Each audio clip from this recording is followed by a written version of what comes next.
Selamat pagi buat kita semua. Semoga suara saya bisa didengar dengan baik. Pagi hari ini kita mau belajar firman Tuhan, bagaimana kasih kita kepada sesama gitu, juga kepada Tuhan. Mari kita lihat catatannya ya.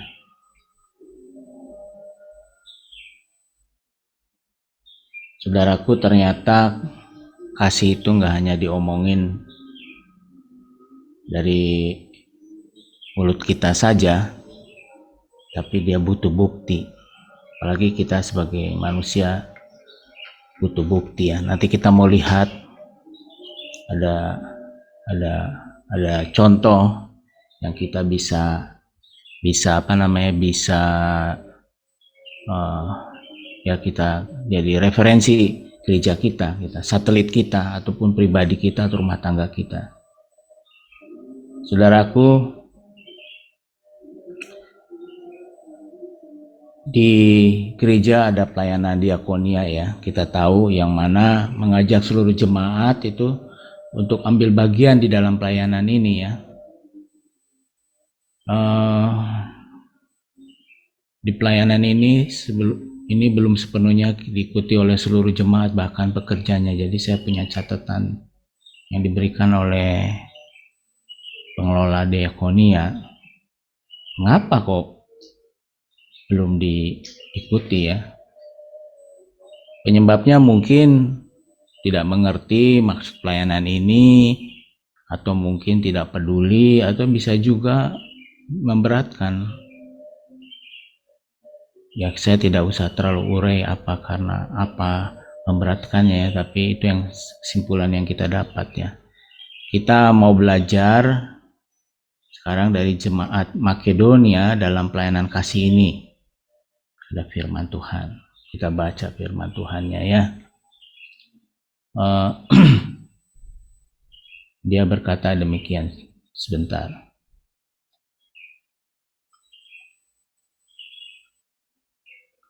Saudara-saudara, di 2 Korintus 8 ayat 1 sampai 3 dia berkata, saudara-saudara, kami hendak memberitahukan kepada kamu tentang kasih karunia yang dianugerahkan kepada jemaat-jemaat di Makedonia.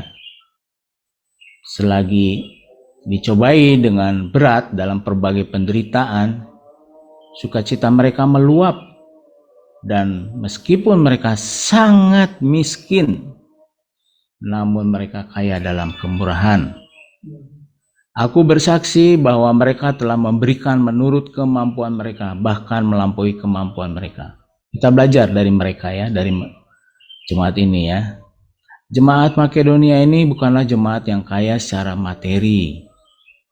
Mereka sangat miskin katanya, dan sangat miskin dan dalam pencobaan yang berat, tetapi kaya dalam kemurahan. Jadi saudara bisa memvisualisasikan dalam pikiran saudara bagaimana keberadaan mereka ya. Mereka tidak kaya, mereka di sini katanya sih tulisannya sangat miskin. Jadi pergumulannya enggak kecil tapi berat ya. Mereka suka memberi menurut kemampuan mereka, bahkan melebihi. Ini menurut firman Tuhan. Tafsir saya, kalau hanya diminta berdoa bersyafaat seperti sekarang ini, saya berpikir tidaklah susah bagi mereka, karena yang pengorbanan fisik mereka lakukan dan mereka sukacita ya. Jadi kalau diajak berdoa seperti sekarang ini jemaatnya, ya otomatis saya pikir. Ini sebenarnya hari ini kita mau belajar bagaimana dengan kita, dengan satelit kita. Di sini Paulus sedang menasihati jemaat Korintus yang cita-citanya mau memberi tetapi batal. Enggak seperti orang Makedonia. Di sini Paulus sedang memotivasi jemaat Korintus tentang kasih harus ada buktinya. nggak bisa hanya dikhotbahkan di atas mimbar. Kadangkala saya merasa nggak pantas ada di atas mimbar karena orang akan melihat, perlu bukti, perlu melihat apa yang dilakukan oleh saya. Secara finansial, jemaat Korintus lebih kaya dari jemaat Makedonia. Kasih bukan dilihat besar jumlahnya, tetapi motivasinya, semangatnya dalam membantu pekerjaan Tuhan. Ini orang Makedonia, udah miskin dalam pencobaan, mau memberi. Inilah tentang kedewasaan.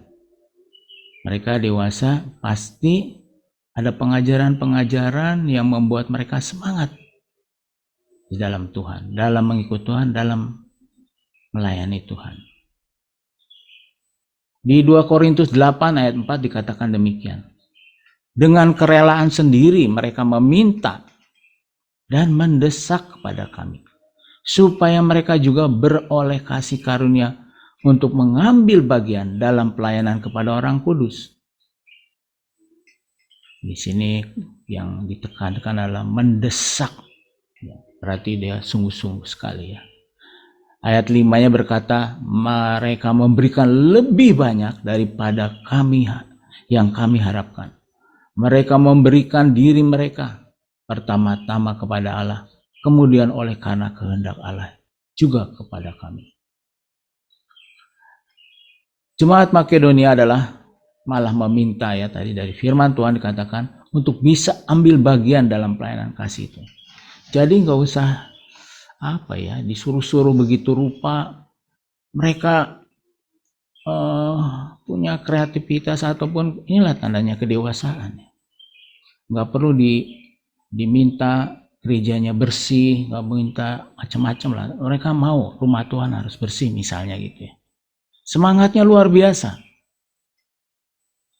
Jadi hari ini mengajar kita, yuk kita di dalam mengikut Tuhan, di dalam pelayanan harus semangat. Dalam berdoa sekarang juga semangat.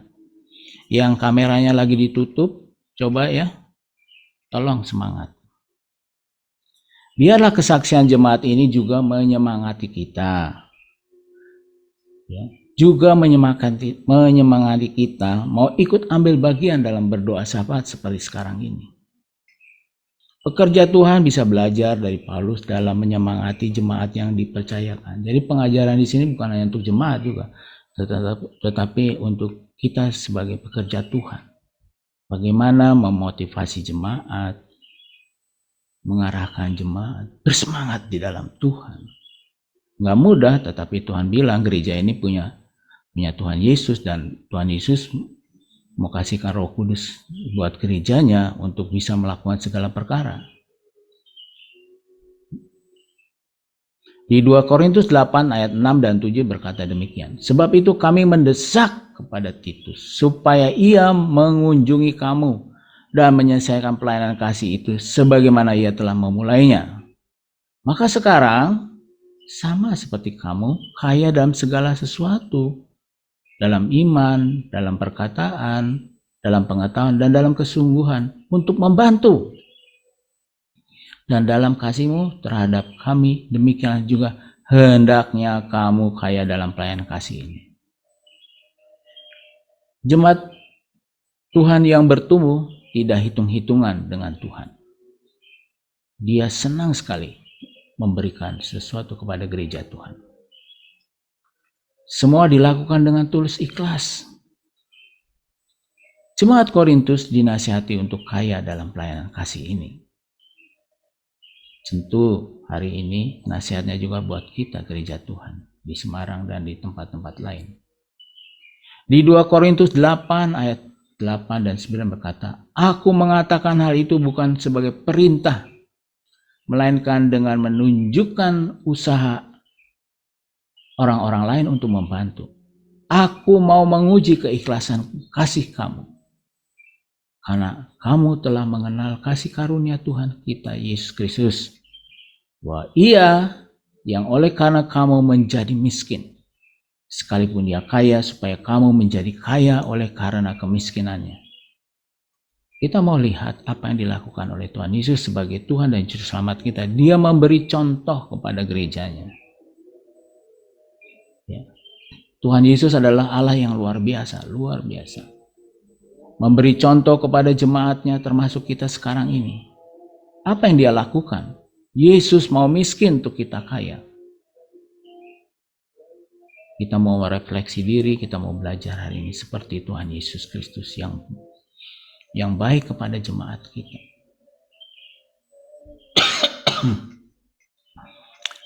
Kaya yang berbagi-bagi, berbagi kasih.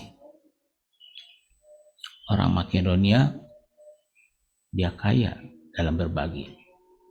Yesus datang untuk melayani, bukan untuk dilayani. Paulus tidak sedang mengajarkan dalam berdoa untuk meminta-minta berkat, kalau kita lihat, tetapi membagi berkat.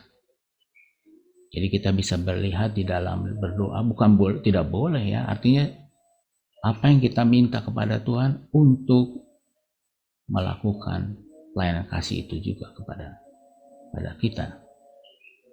Di Kisah 20 ayat 35, ayat terakhir, dalam segala sesuatu telah kuberikan contoh kepada kamu, bahwa dengan bekerja demikian, kita harus membantu orang-orang yang lemah dan harus mengingat perkataan Tuhan Yesus, sebab ia sendiri telah mengatakan, adalah lebih berbahagia memberi daripada menerima. Pelajaran hari ini, kasih membutuhkan bukti. Lebih berbahagia memberi daripada menerima. Biarlah hari ini pendoa-pendoa dengan tulus ikhlas berdoa melakukan kebenaran firman Tuhan. Mari semangat, selamat ulang tahun juga kepada satelit Soar. Semangat ya, tetap melayani Tuhan dengan kasih ini. Mari kita berdoa.